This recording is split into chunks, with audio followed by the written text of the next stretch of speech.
الحمد لله نحمده ونستعينه ونستغفره ونؤمن به ونتوكل عليه ونعوذ بالله من شرور أنفسنا ومن سيئات أعمالنا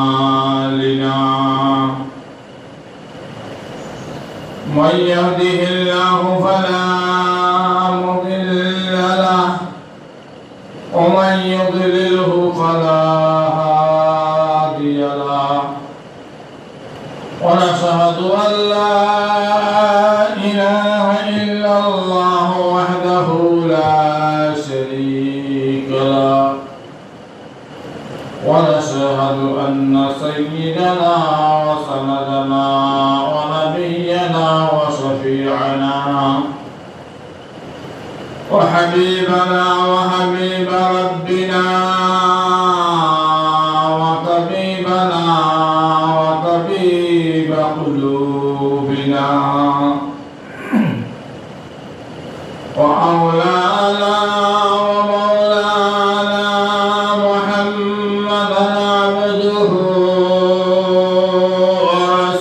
ورسوله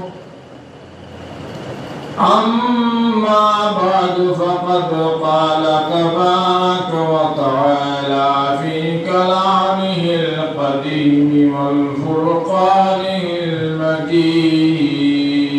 المجيد أعوذ بالله من الشيطان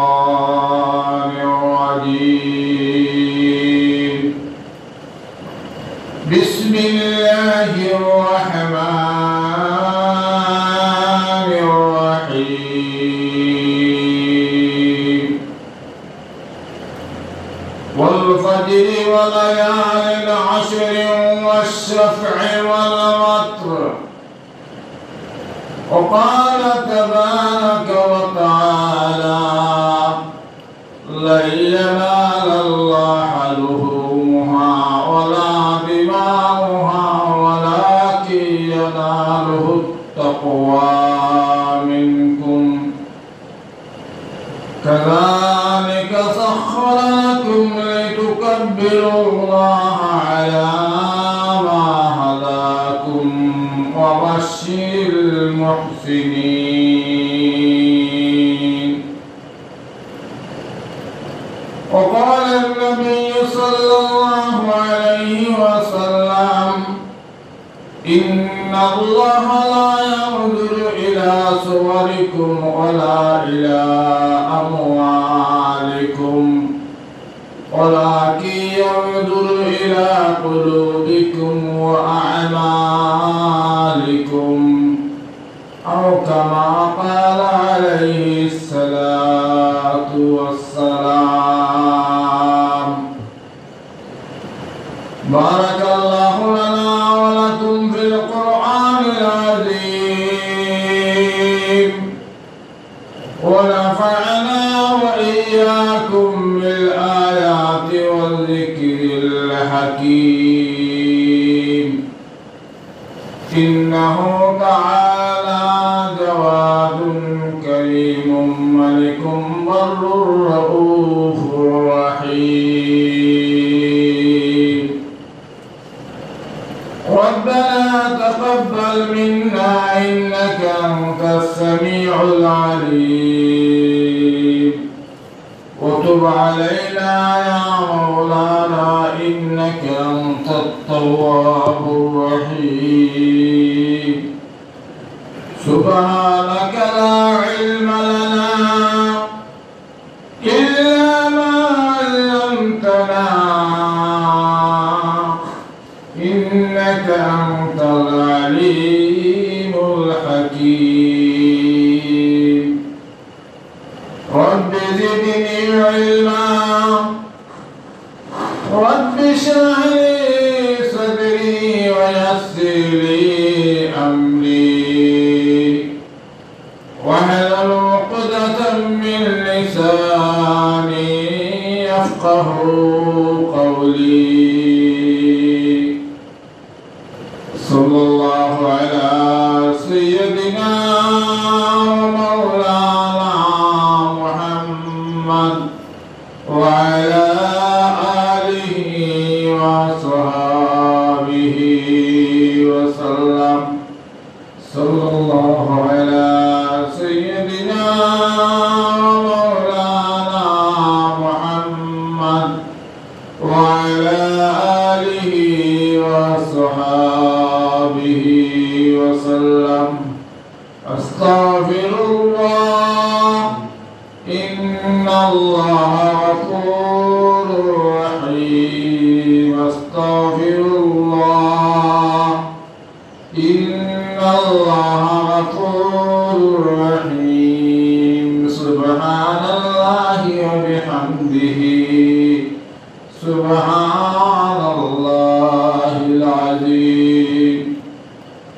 سبحان الله وبحمده سبحان الله العظيم لا إله إلا الله محمد رسول الله لا إله إلا الله محمد رسول الله محترم حاضرين আল্লাহ তাবারাক ওয়া তাআলার শুকরিয়া যে মহান রব্বুল আলামিন অত্যন্ত দয়াল মেহেরবানি করে আমাদেরকে জিলহজ মাসের এই মুতাবারক মধ্যবর্তী সময়ে হিনে হায়াতে আল্লাহ তাবারাক ওয়া তাআলা আমাদেরকে সুস্থ রেখে তার গোলামি করার জন্য কবুল করেছেন। এজন্য আমরা মহান রবের দরবারে শুকরিয়া আদায় করি, বলি আলহামদুলিল্লাহ।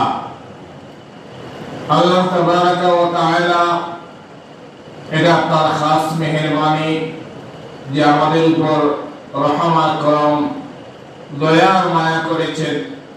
আল্লাহর দয়া ছাড়া তো কোনো কিছুই করা সম্ভব নয়, আর আল্লাহর দয়া ব্যতীত কোনো সময় কোনো কিছুতে পার হওয়া সম্ভব নয়। কিয়ামতের দিন ময়দানে মাহশরে এক ব্যক্তিকে আল্লাহ তাবারাক ওয়া তাআলা জিজ্ঞাসা করবেন যে তুমি কি তোমার দুনিয়াতে যে নেক কামাই করেছো, সওয়াব পুণ্য কাম করেছো, এইগুলোর বিনিময়ে তুমি বেহেশতে যেতে চাও, না আমি আল্লাহর দয়া আর মেহেরবানির উপর তুমি বেহেশতে যেতে চাও? সেই ব্যক্তি বলবে আমি যেহেতু নেক কাম করেছি, আমার কামাই করা পুণ্যের স্তূপ আছে, পাহাড় আছে, কত নেকি আমি করেছি, নামাজ পড়েছি, রোজা রেখেছি, হজ করেছি, যাকাত দিয়েছি, কুরবানি দিয়েছি, দান খয়রাত করেছি, ভালো কাজ করেছি, রাস্তাঘাট ফুল শাকো নির্মাণ করে দিয়েছি, জনহিতকর কল্যাণকর কাজ কত কিছু করেছি, আমার তো নেকির অভাব নেই। তখন সে বলবে আমি আমার নেকির বিনিময়ে যেতে চাই। আল্লাহ তাবারাক ওয়া তাআলা বলবেন তার নেকি আর বদি, পাপ এবং পুণ্য, এক সাইডে পাপের স্তূপ আর এক সাইডে পুণ্যের স্তূপ, এক সাইডে নেকি আর এক সাইডে বদি গুনাহের স্তূপ রাখা হবে। তখন তাকে জিজ্ঞেস করা হবে যে আল্লাহ তাআলা তোমাকে যে অগণিত নিয়ামত দিয়েছিলেন, সেই নিয়ামতের হিসাব তুমি দাও। এর মধ্যে মনে করেন একটা নিয়ামত যেমন বাতাস, এই বাতাস আমরা অক্সিজেন হিসেবে গ্রহণ করি, আমাদের শ্বাস প্রশ্বাসের সাথে আমাদের বাতাসেই এই অক্সিজেনে আমাদেরকে বাঁচিয়ে রাখে। আমরা যদি আমাদের অক্সিজেন আদান প্রদান বন্ধ হয়ে যায়, আসা যাওয়া বন্ধ হয়ে যায়, তাহলে আমরা সেই সময় ডেড বডি হয়ে যাই, মৃত্যুবরণ করে ফেলি, অর্থাৎ আমাদের এই বডির আর কোনো দাম থাকে না, তখন আমরা লাশ হয়ে যাই। এই শ্বাস প্রশ্বাস যেটা, সেটা আল্লাহ তাআলা আমাদেরকে বিনামূল্যে ফ্রি, একেবারে ফ্রিতে আমাদেরকে আল্লাহ তাআলা দান করেছেন। যে কত গ্যালন, কত মিলিয়ন, ট্রিলিয়ন, বিলিয়ন, কত অক্সিজেন নিচ্ছি আমরা, এটা কোনো হিসাব নিকাশ নেই। সেকেন্ডের ভিতরে কতবার এই অক্সিজেন আসা যাওয়া করছে। আল্লাহ তাবারাকা ওয়া তাআলা বলবেন এই কোটি কোটি বা অসংখ্য অগণিত আমার নিয়ামতের মধ্যে একটা নিয়ামত তুমি ওইটা এর বিনিময়ে দাও। তখন দেখা যাবে এই বান্দার সম্পূর্ণ পুণ্যের যত কাজ আছে মাত্র একটা নিয়ামতের বিনিময়ে এটা প্রদান করলেই তার নেকির স্তূপ শেষ হয়ে যাবে। সুবহান। তখন আল্লাহ তাআলা দ্বিতীয় একটা নিয়ামত দিবেন যে তোমাকে আমি চোখের জ্যোতি দিয়েছিলাম। অনেক মানুষ আছে অন্ধ, তার চোখ দিয়ে দেখতে পারে না। তোমাকে আমি যে নিয়ামত দিয়েছিলাম চোখে তুমি দেখেছো এই সুজলা সুফলা শস্য শ্যামলা সুন্দর পৃথিবী, তোমার স্ত্রী, তোমার ছেলে, তোমার মেয়ে, তোমার সম্পদ, তোমার সৌন্দর্য সবকিছু অবলোকন করেছো। এখন এই চোখের দেখার যে জ্যোতি দিয়েছিলাম আমি, সেই নিয়ামতের একটা বিনিময় প্রদান করে। এখন যে দেখবে সে তার নেকির স্তূপ তো খালি, একটা নিয়ামতের বিনিময়ে এর আগে সবকিছু দিয়ে দিছে, এখন আর কোত্থেকে দিবে, কিভাবে দিবে? তখন সে বলবে আল্লাহ আমি ভেবেছিলাম মনে হয় আমার এই কামাই করা পুণ্যের স্তূপ দিয়ে আমি জান্নাতে যেতে পারবো, আমি তো প্রথম ইমিগ্রেশনে আটকা পড়ে গেলাম। হে আল্লাহ আমি চাই না, আমি চাই আপনার রহম, আপনার দয়া, আপনার মায়া, আপনার মহানুভবতা, আপনার অনুগ্রহ, আপনার দয়া, আপনার মায়া ছাড়া আমি জান্নাতে যেতে পারবো না। সুবহানাল্লাহ। এইভাবে আমরা কেউ আমাদের নেকি এবং পুণ্যের কাজ দিয়ে জান্নাতে যেতে পারবো না, একমাত্র আল্লাহর দয়া মেহেরবানি ছাড়া। যদি আল্লাহ তাআলা আমাদেরকে দয়া করেন, এই জন্যই আপনি আমি দোয়ার মধ্যে সর্বদা উচিত আল্লাহর কাছে চাওয়া যে আল্লাহ আমাদেরকে বেলা হিসাব জান্নাত দান করুন। আমরা সর্বদা দোয়া করব, হে আল্লাহ আমরা তো অনেক গুনাহগার, পুণ্যের কাজ আমরা কি আর করছি, যেগুলো করতেছি তাও ত্রুটিযুক্ত, ত্রুটিমুক্ত নয়, অনেকটা গলত পদ্ধতিতে করি, অনেকটা সহি হয় না, এগুলো তো আল্লাহর কাছে গ্রহণযোগ্য হওয়ার কথাই না। এজন্য সর্বদা কাকত স্বরে একেবারে মিনতি করে আল্লাহর কাছে আমরা চাইব, হে আল্লাহ আমাদের কুরবানি, আমাদের নামাজ, আমাদের রোজা, আমাদের হজ, আমাদের যাকাত, আমাদের সদকা খায়রাত, আমাদের ভালো কাজ, ফাইলাল খায়রাত, যত ভালো কাজ আছে সবগুলো রব্বুল আলামিন তুমি তোমার দয়া গুণে আমাদের কবুল করে নাও, আর তোমার দয়া মেহেরবানির মাধ্যমে আমাদেরকে জান্নাত দান করে জাহান্নাম থেকে মুক্তি দান করো। বেরাদারান ইসলাম, আমি আজকে যে আয়াত দুটি তেলাওয়াত করেছি দুইটা সূরা থেকে, সেই আয়াত প্রসঙ্গে আলোচনা করব ইনশাআল্লাহ। আমি আজকে প্রথমে যে আয়াত তেলাওয়াত করেছি এটা গত জুমায় একটা আয়াত তেলাওয়াত করেছিলাম। আজকে সূরা ফাজরের যে দুটি আয়াত তেলাওয়াত করলাম এই প্রসঙ্গে কিছু কথা বলেই ইনশাআল্লাহ দ্বিতীয় আয়াত সম্পর্কে আলোচনা করব। আল্লাহ তাবারাকা ওয়া তাআলা ইখলাসের সাথে আমাকে আলোচনা করার এবং আপনাদেরকে আমাদেরকে সবাইকে আমলের নিয়তে শোনার তৌফিক দান করুন। সবাই বলে আমিন। আল্লাহ তাবারাকা ওয়া তাআলা কোরআনে কারীমের মধ্যে বিভিন্ন বিষয়ের কসম খেয়েছেন, শপথ করেছেন। তোর মধ্যে যেমন তিন, ওয়াজাইতুন, ওয়াতুর সিনিন, ওয়াহাযাল বালাদিল আমিন, এইভাবে তুর পাহাড়ের কসম খেয়েছেন, তিনের কসম খেয়েছেন, জয়তুল ফলের কসম খেয়েছেন, অনেক কসম আছে। অর্থাৎ এগুলো শপথ নিয়ে আল্লাহ তাআলা বিভিন্ন কথা, বিভিন্ন বর্ণনা, বিভিন্ন ধরনের আলোচনা করেছেন কোরআনে কারীমের মধ্যে। এই যে বিষয়ে কসম খান আল্লাহ তাআলা শপথ করেন, সেই বিষয়ের একটা গুরুত্ব থাকে যে এই ব্যাপারে আল্লাহ তাআলা শপথ কেন নিলেন, এই বিষয়ে শপথ কেন, এর নাম ধরে কেন শপথ গ্রহণ করলেন। শপথের একটা নিয়ম আছে। আল্লাহ তাআলা যে কোনো বস্তুর নাম ধরে শপথ নিতে পারে, কিন্তু বান্দা আল্লাহর নাম ছাড়া অন্য কিছু নিয়ে শপথ করতে পারে না। আমাদের তো এভাবে আছে আমরা আগুনের কসম খাই, মাটির কসম খাই, এই ঘরের কসম খাইলাম, এইরকম বলি। কিন্তু কসম বা শপথের নিয়ম হলো আল্লাহর বান্দা বা বান্দি সে শপথ নিবে একমাত্র তার খালিক আর মালিক আল্লাহ। আমি আল্লাহর নামে শপথ নিয়ে বলতেছি, এইভাবে বলবে। আল্লাহ তাআলা তিনি মাখলুকের কসম নিতে পারেন, এটা আল্লাহর বিধান। আর বান্দার বিধান হলো বান্দা তার খালিকের কসম নিবে, খালিকের নামে শপথ করবে, আল্লাহর নামে শপথ করবে, অন্য কোনো বস্তুর নামে শপথ করবে না। আল্লাহ তাবারাকা ওয়া তাআলা কোরআনে কারীমের মধ্যে বিভিন্ন জিনিসের শপথ করেছেন।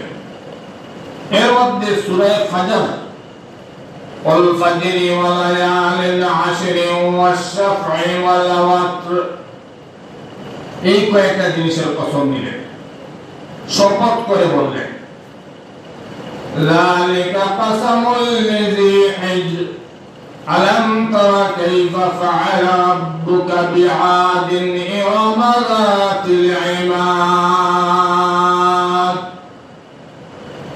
এই যে কয়েকটা জিনিসের শপথ নিলেন, এর মধ্যে ওয়াল ফাজরি ওয়া লায়ালিন আশরি ওয়াশ-শাফঈ ওয়াল ওয়াতর, এখানে যে শপথ নিয়েছেন সেই শপথ প্রথম নিয়েছেন ওয়াল ফাজরি, ফজরের, সুপ্রভাতে, সকালবেলা, সকালের শপথ করে বলছি। এই ফজর শব্দের অর্থ এক অর্থ হচ্ছে ফজরের নামাজ, কারণ সুপ্রভাতে বা প্রভাত বেলা আমরা ফজরের নামাজ পড়ি। ভোরে আমরা সুপ্রভাত যখন হয় তখন আমরা ফজরের নামাজ পড়ি, অর্থাৎ ফজরের নামাজের সময়টাকেই প্রভাত বলে, এই বাংলাতে প্রভাত বলে। এই ফজরের নামাজের সময়ের শপথ দিয়েছেন, তাহলে বোঝা গেল যে এই সময়টা কতই না গুরুত্বপূর্ণ, কতই না আল্লাহর কাছে দামি, কতই না আল্লাহর কাছে মূল্যবান। আমরা তো বর্তমান সমাজে এইভাবে আছে যে 100টা ফ্যামিলি বা পরিবারের মধ্যে মনে হয় 98 থেকে 99টা পরিবারই ফজরের সময় ঘুমিয়ে থাকে। এটা বাস্তবতার সাথে কোনো মিথ্যা কথা নয়, মানে বাস্তবতা হচ্ছে বর্তমান এই আধুনিকতার যুগে 100টার মধ্যে 99টা 98টা পরিবার ঘুমিয়ে থাকে, ফজরের নামাজে উঠে না, ফজরের নামাজ পড়ে না। অথচ কোনো ব্যক্তি যদি ফজরের নামাজ সে পড়ে আর যে সমস্ত সুন্নাহ বা আল্লাহ রাসূলের সুন্নাত অনুযায়ী যে নিয়মাবলী আছে, বিভিন্ন দোয়া আছে, জিকির আছে, এগুলো আদায় করে, তাহলে এই ব্যক্তির সম্পূর্ণ দিনের জিম্মাদারি আল্লাহ রাব্বুল আলামিন তার নিজ হাতে নিয়ে নিলেন। সুবহানাল্লাহ। ফজর নামাজ পড়লো, পড়ার পরে সে তো এটা আল্লাহর ডিউটি আদায় করলো, আল্লাহ তাবারাকা ওয়া তাআলা এই ব্যক্তির সম্পূর্ণ জিম্মাদারি দায়িত্ব নিজ হাতে নিয়ে নিলেন। মনে করেন ফজরের নামাজের পরে আমরা সূরা হাশরের 3 আয়াত পড়ি, আউযু বিল্লাহিস সামিউল আলিম মিনাশ শাইতানির রাজীম, 3 বার পড়ি। পড়ার পরে হুয়াল্লাহুল লাযী লা ইলাহা ইল্লাহু আলিমুল গায়বি ওয়াশ শাহাদাতি হুয়ার রাহমানুর রাহিম। এই যে সূরা হাশরের শেষ 3 আয়াত পড়ি আমরা, হাদিস শরীফের মধ্যে এসেছে এই ব্যক্তির জন্য আল্লাহ তাবারাকা ওয়া তাআলা 70,000 ফেরেশতা তার রক্ষণাবেক্ষণের জন্য তার উপর ন্যস্ত করে দেন। সুবহানাল্লাহ। মাগরিবের নামাজ পড়লে আবার 3 বার আউযু বিল্লাহিস সামিউল আলিম পড়ে, তারপরে এই রাত্রির জন্য আল্লাহ তাআলা আরো 70,000 ফেরেশতা তার নিরাপত্তার জন্য আল্লাহ তাআলা দান করে দেন। এই ফজরের বিভিন্ন গুরুত্ব আছে, এইদিকে আমি যাচ্ছি না, সবাই একেবারে স্বল্প, কারণ এই আয়াত প্রসঙ্গে কিছু কথা বলতে হবে। তো মুফাসসিরিনে কেরাম যারা কোরআনের ব্যাখ্যা লিখেছেন তারা বলেছেন যে এই ফজর হচ্ছে চলিত যে মাস হচ্ছে জিলহজ, এই জিলহজ মাসের 10 দিনের ফজরের শপথ করেছেন। সুবহানাল্লাহ। অর্থাৎ এই 10 দিন আল্লাহর কাছে এত প্রিয়, জিলহজ মাসের এত প্রিয় যে এর চাইতে প্রিয় বা মাহবুব আল্লাহর কাছে আর কোনো দিন হতে পারে না। এই 10 দিন জিলহজ মাসের 1 তারিখ থেকে নিয়ে 10 তারিখ পর্যন্ত আল্লাহর কাছে শ্রেষ্ঠ দিন। যেইভাবে সপ্তাহের মধ্যে শ্রেষ্ঠ দিন আজকের শুক্রবার, যেইভাবে রাত্রির মধ্যে শ্রেষ্ঠ রাত্রি শবে কদর, যেইভাবে 10 রাত্রি গুরুত্বপূর্ণ রমজানের শেষ 10 রাত্রি, এমনি ভাবে দিনের মধ্যে 10 দিন আল্লাহর কাছে এত গুরুত্বপূর্ণ জিলহজ মাসের এই 10 দিন। তো এই সূরার মধ্যে আল্লাহ তাআলা শপথ করেছেন ওয়াল ফাজরি ওয়া লায়ালিন আশর। প্রথমে ফজরের কসম করলেন, পরে শপথ করলেন ওয়া লায়ালিন আশর, লাইলা আশর 10 রাত্রি। এই 10 রাত্রি কোন 10 রাত্রি? এখানে মুফাসসিরিনে কেরাম বলেছেন এই 10 রাত্রি হচ্ছে জিলহজ মাসের এই 10 রাত্রি, জিলহজ মাসের এই 10 রাত্রি। তাহলে বোঝা গেল যে রাত্রির শপথ আল্লাহ তাআলা করেছেন, যে দিনের শপথ আল্লাহ তাআলা করেছেন, কতই না গুরুত্বপূর্ণ রাত্রি সেইটা, কতই না গুরুত্বপূর্ণ দিন সেইটা। কিন্তু আমরা সেই দিন কোথায় আর সেই রাত্রি কোথায়, আমরা এগুলোর কোনো খবরই রাখি না, এগুলোর কোনো সমাদর করি না, কদর করি না, এগুলোর তোয়াক্কাই আমরা করি না। ওয়াল ফাজরি ওয়া লায়ালিন আশর ওয়াশ-শাফঈ ওয়াল ওয়াতর, এখানে আবার বেজোড় রাত্রির কসম খেয়েছেন। আর এই বেজোড় রাত্রি মুফাসসিরিনে কেরাম ওয়াল ওয়াতর, বিতিরের নামাজ, যেটা ওয়াতর মানে বেজোড়, বিতিরের নামাজ 3 রাকাত পড়ে আমরা, এটা বেজোড়। মাগরিবের নামাজ 3 রাকাত পড়ি, এটা বেজোড়। 5 বেজোড় সংখ্যা, 7 বেজোড় সংখ্যা, 9 বেজোড় সংখ্যা।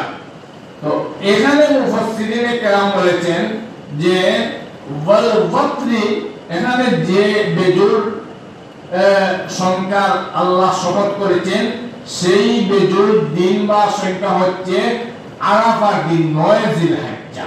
সুবহানাল্লাহ, 9 জিলহজ্জা। অর্থাৎ আগামী আমাদের দেশে এই তারিখ হবে আগামী রবিবার, আগামী রবিবার। এই জিলহজ মাসের 9 তারিখ আরাফা, হাজিরা আরাফার ময়দানে থাকবেন। ওই দিনের আল্লাহ তাআলা শপথ করে বলেছেন ওয়াশ-শাফঈ ওয়াল ওয়াতর, ওয়াশ-শাফঈ ওয়াল ওয়াতর। শাফঈ শব্দের এক অর্থ আর ওয়াতর শব্দের অর্থ বিতির শব্দের এক অর্থ। তো এই যে আরাফার দিন আল্লাহর কাছে এত মূল্যবান, এই আরাফার দিনের এত ফজিলত যে নবী আকরাম সাল্লাল্লাহু আলাইহি ওয়াসাল্লাম বলেছেন কোন ব্যক্তি যদি আরাফার রোজা রাখে তাহলে তার বিগত 1 বছরের এবং আগামী 1 বছরের, অর্থাৎ পিছনের 1 বছরের, সামনের 1 বছরের, 2 বছরের গুনাহ আল্লাহ তাআলা মাফ করে দিবেন। সুবহানাল্লাহ। চিন্তা করে, আমি গত জুমায় বলেছিলাম যে আপনারা এই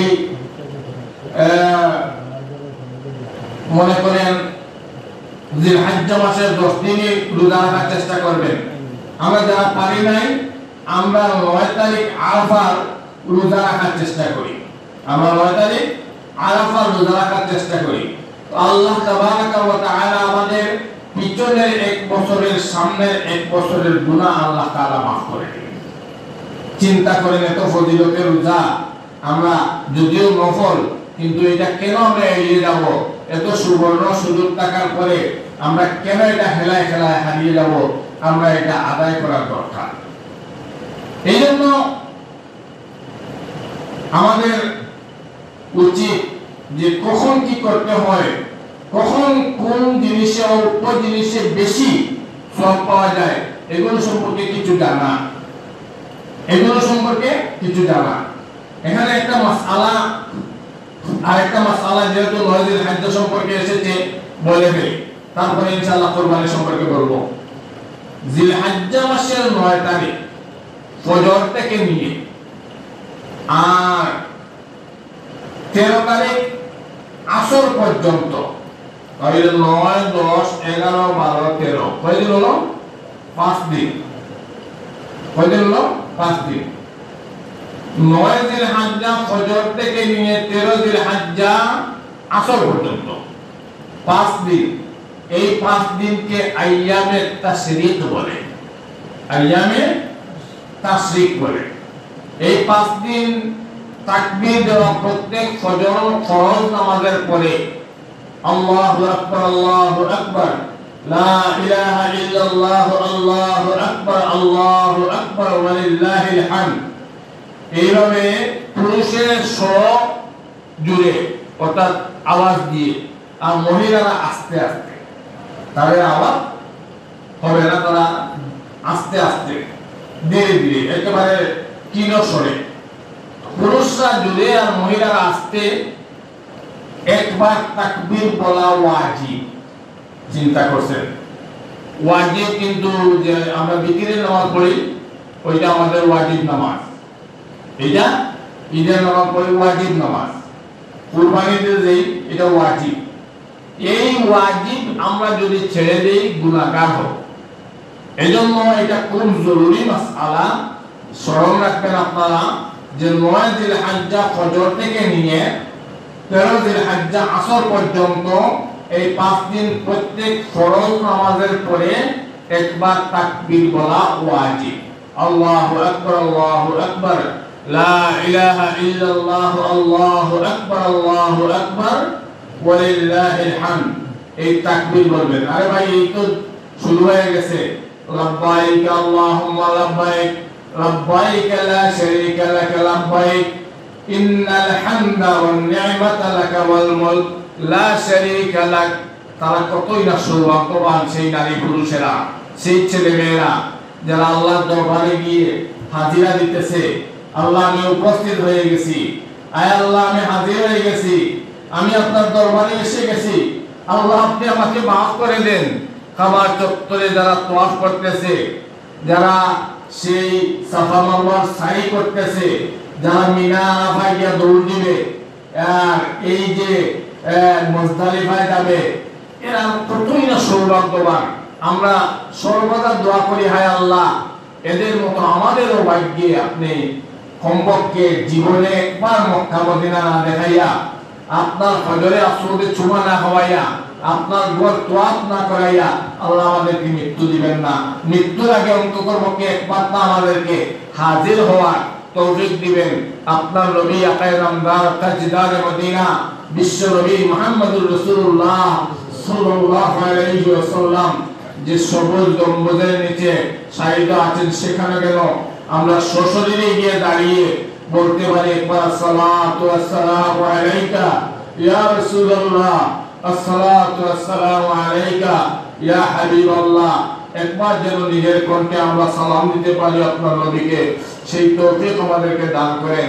আমাদের ছেলে মেয়ে, আমাদের স্ত্রী, আমাদের ভাই বোন, আমাদের পাড়া প্রতিবেশী, আত্মীয় স্বজন, এমনকি সকল মুমিন মুসলমানদেরকে আল্লাহ আপনি এই তৌফিক দান করেন। এই দোয়া সব সময় করবেন।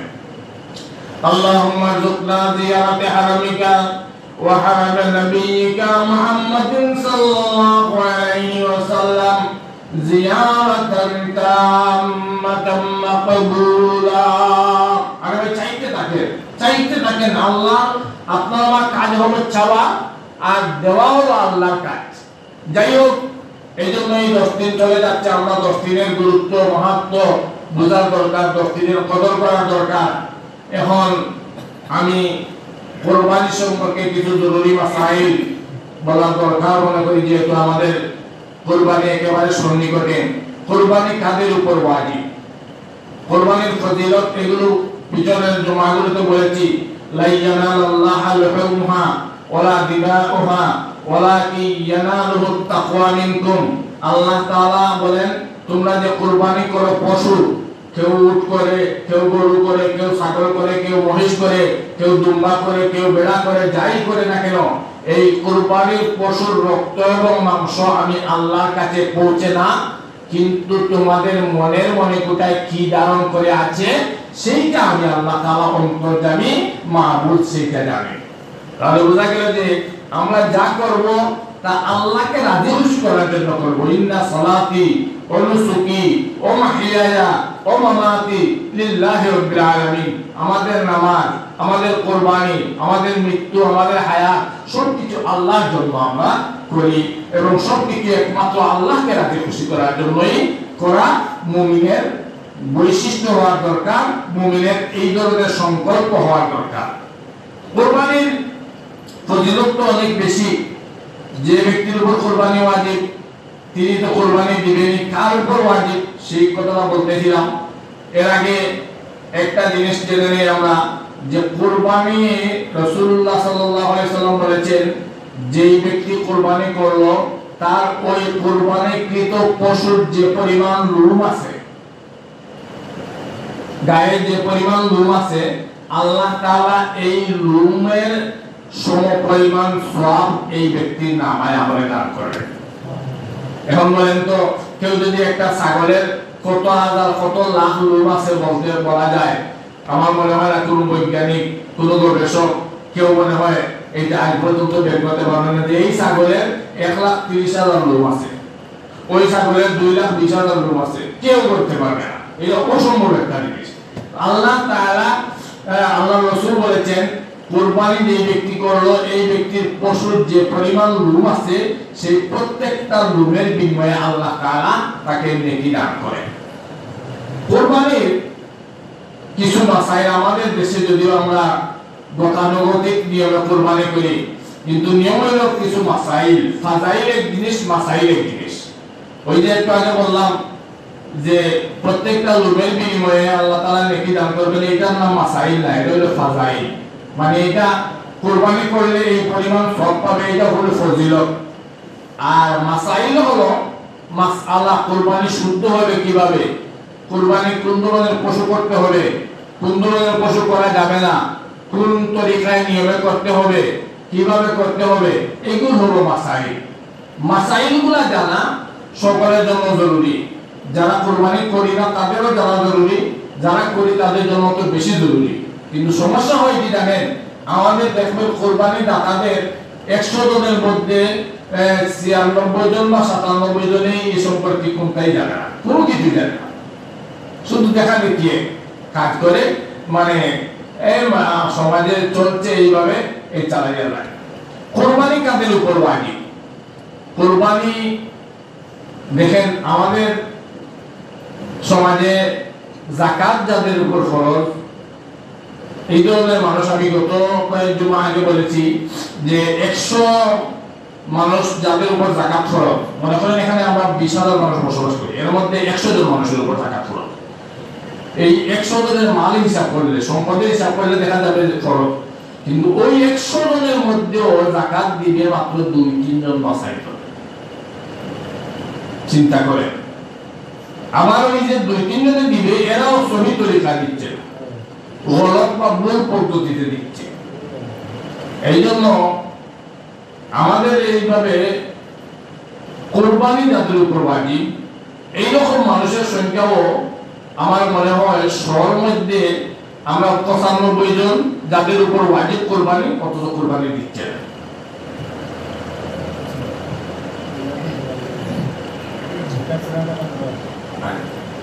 কুরবানি দিচ্ছে না, অথচ তার উপর কুরবানি ওয়াজিব। কুরবানি কার উপর ওয়াজিব? যাকাতের একটা মাসআলা আছে যে এই পরিমাণ সম্পদ যদি কারোর কাছে 1 বছর অতিবাহিত হয়, কি পরিমাণ? 7.5 ভরি স্বর্ণ অথবা 52.5 তোলা রূপা, এই পরিমাণ সোনা বা রূপা যদি থাকে, অথবা নগদ টাকা থাকে, অথবা এই পরিমাণ সম্পদ তার কাছে 1 বছর অতিবাহিত করেছে, অর্থাৎ 1 বছরটা চলে গেছে, তাহলে তার উপর যাকাত ফরজ। মাসআলাটা ভালো করে বুঝবেন। 1 বছর তার কাছে 7.5 তোলা সোনা বা 52.5 তোলা রূপা পরিমাণ সম্পদ ছিল, এখন তার উপর যাকাত ফরজ। এই বছরে হিসাব করে এখন সে হাজারে 2.5 টাকা, 40 ভাগের 1 ভাগ দিবি। 1 লাখ টাকায় মনে হয় 2,000 টাকা আসে। এই হলো যাকাতের মাসালা। কুরবানি ওয়াজিব কাদের উপর? ওই পরিমাণ মালের মালিক, নেসাবের মালিক, যেটা যাকাতের যে পরিমাণ নেসাব, ওই পরিমাণ নেসাবের মালিক কেউ যদি 10 তারিখ থেকে নিয়ে 12 তারিখ মাগরিব পর্যন্ত হয়ে যায়, জিলহজ্জা মাসের 10 তারিখ ফজর থেকে নিয়ে 12 তারিখ মাগরিব পর্যন্ত হয়ে যায়, কথা বুঝছেন না? আজকে মনে করেন আমাদের কি বারে? সোমবারে।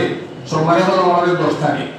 এই সোমবারে ফজরের সময়তে আপনার কাছে 7.5 ভরি স্বর্ণের পরিমাণ টাকা এসে গেছে।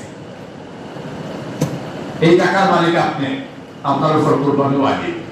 11 তারিখ ওয়াজিব, 12 তারিখ মাগরিব পর্যন্ত যদি এই টাকা এসে যায়, মাগরিবের পরে আর হবে না। অর্থাৎ এই কুরবানির সময় এই 12 তারিখ মাগরিবের আগ পর্যন্ত আপনার কাছে এই পরিমাণ টাকা যদি এসে যায়, তাহলে আপনার উপর কুরবানি ওয়াজিব। তাহলে কি বছর অতিবাহিত হইতে হবে? না, যাকাতের মতো বছর এই মাত্র 3 দিন, 10, 11, 12, এই 3 দিন যদি আপনার কাছে নেসাব পরিমাণ মাল এসে যায়, তাহলে আপনি কুরবানি করতে হবে। কুরবানি করা আপনার উপর ওয়াজিব। এখন চিন্তা করেন, এই পরিমাণ সম্পদ আমার মনে হয় আমাদের প্রায় মানুষের আছে, অথচ কুরবানি দিচ্ছে না। যদি জিজ্ঞেস করেন, বলবে আমার ঋণ আছে, আমার এই আছে, সেই আছে, কত বাহানা আছে, কুরবানি করবে না। আর রাসূল করিম সাল্লাল্লাহু আলাইহি সাল্লাম বলেন, যেই ব্যক্তির উপর কুরবানি ওয়াজিব আর সে কুরবানি করলো না, সে যেন আমার ঈদগাহের দ্বারে কাছেও না যায়। এত শক্ত ওয়াইদ দিয়েছেন। এই কুরবানি মাসাইল, ছোট মাসাইল আছে। কুরবানি ওয়াজিব কাদের উপর বললাম, কুরবানির পশু আপনি কিভাবে ক্রয় করবেন, কিভাবে কুরবানি করবেন, এরপরে কোন ধরনের পশু কুরবানি করবেন, না কাটা হবে না, কান কাটা হবে না, পা কাটা হবে না, লেজ কাটা হবে না, কানা হবে না, নিকুট পশু দিবেন, এগুলো অনেক মাসআলা আছে। জবাই কিভাবে করবেন, হুজুর দিয়ে করতে হবে না আপনি নিজেই করবেন, উত্তম হলো আপনি নিজেই করবেন। দোয়া পড়া মুস্তাহাব, আর বিসমিল্লাহ আল্লাহু আকবার এটা জরুরি। যদি এটা না বলে কুরবানি করেন বা জবাই করেন, কোন পশুই বিসমিল্লাহ আল্লাহু আকবার বলে জবাই না করলে এটা খাওয়া হালাল না। এই ধরনের অনেক মাসআলা মাসাইল আছে। এখন এই মাসআলা মাসাইলগুলো বলতে হলে তো দীর্ঘ সময় দরকার। আমরা এইগুলো অনেকটা পুস্তিকা বা বই আছে, বাংলাতেও আছে। এই মাসআলাগুলো যদি আমরা জেনে নেই, মাসআলা জানা অতি জরুরি। কুরবানি যাদের উপর ওয়াজিব, তারা যদি সহিহ নিয়তে কুরবানি দিয়ে থাকেন, আল্লাহ তাবারাকা ওয়া তাআলা তার কুরবানির এই বিনিময়ে তাকে আরো বেহদ বেসমার অর্থাৎ বেহিসাব সম্পদ দান করবেন। এটা হচ্ছে ইয়াকিনের বিষয়। অনেকে মনে করে যে আমি দান করলে এটা কমে যাবে, অথচ যদি আল্লাহর রাস্তায় 1 টাকা দান করে, তাহলে আল্লাহ তাআলা এর বিনিময়ে তাকে 70, এমনকি 77, এমনকি 700 গুণ পর্যন্ত বৃদ্ধি করে দেয়। কুরবানির অনেক মাসআলা আছে, যে মাসআলাগুলো যারা কুরবানি করবেন জেনে নেওয়া দরকার। আল্লাহ তাবারাকা ওয়া তাআলা আমাদেরকে সহিহ শুদ্ধভাবে কুরবানি যাদের উপর ওয়াজিব আমরা যেন কুরবানি দিতে পারি, সেই তৌফিক আল্লাহ তাআলা দান করেন। সবাই বলে আমিন। আর আল্লাহ তাআলা যেন আমাদেরকে এই আরাফার ফজিলত, এই আশুরা, এই যে 10 দিন, এই 10 দিনের ফজিলত দিয়ে আমাদেরকে ভরপুর করে দেন। আর এই মাসআলাটা আগেও যেহেতু বলেছি, এখন আবার স্মরণ করে দিই যে আইয়ামে তাশরিক, যেটা 9 জিলহজ্জা থেকে 13 জিলহজ্জা আসর পর্যন্ত, 9 জিলহজ্জা ফজর থেকে 13 জিলহজ্জা আসর পর্যন্ত এই 5 দিন তাকবীরে তাশরিক, আইয়ামে তাশরিক যাকে বলা হয়, যে প্রত্যেক ফরজ নামাজের পরে একবার আল্লাহু আকবার, আল্লাহু আকবার, লা ইলাহা ইল্লাল্লাহ, আল্লাহু আকবার, আল্লাহু আকবার, এই তাকবীর বলবেন। আর এই ঈদের আনন্দে যারা বাড়িতে, দেশের বাড়িতে গিয়েছেন, আল্লাহ তাআলা যেন সবাইকে, আমাদের দেশের সবাইকে, এমনকি বিদেশেও যারা বিদেশ থেকে দেশে এসেছেন, যারা বিভিন্ন জায়গায় যাচ্ছেন সবাইকে যেন নিরাপদে তাদের গন্তব্যস্থানে পৌঁছে নিরাপদে ঈদ উদযাপন করে আবার তার কর্মক্ষেত্রে ফেরার তৌফিক দান করেন। সড়ক অ্যাক্সিডেন্ট দুর্ঘটনা এগুলো একবারে অহরহ হচ্ছে, এগুলো থেকে যেন আল্লাহ হেফাজত করেন, সবাই বলি আমিন। আর ঈদের নামাজ স্যার ঈদের নামাজ কয়টা পড়বেন এগুলো ঠিক করছেন? 8টায় আমাদের এখানে ঈদের নামাজ ঈদুল আজহা জামাত হবে 8টায় ইনশাআল্লাহ। আমরা আল্লাহ তাআলার কাছে তৌফিক কামনা করি, আল্লাহ তাআলা যেন আমাদেরকে সহিহ সালিম ভাবে সব কিছু আদায় করার তৌফিক দান করেন, আমিন। ওয়া আখিরু দাওয়ানা আলহামদুলিল্লাহি রাব্বিল আলামিন। এটা খতম করা বসে মিলাদ আছে। আচ্ছা।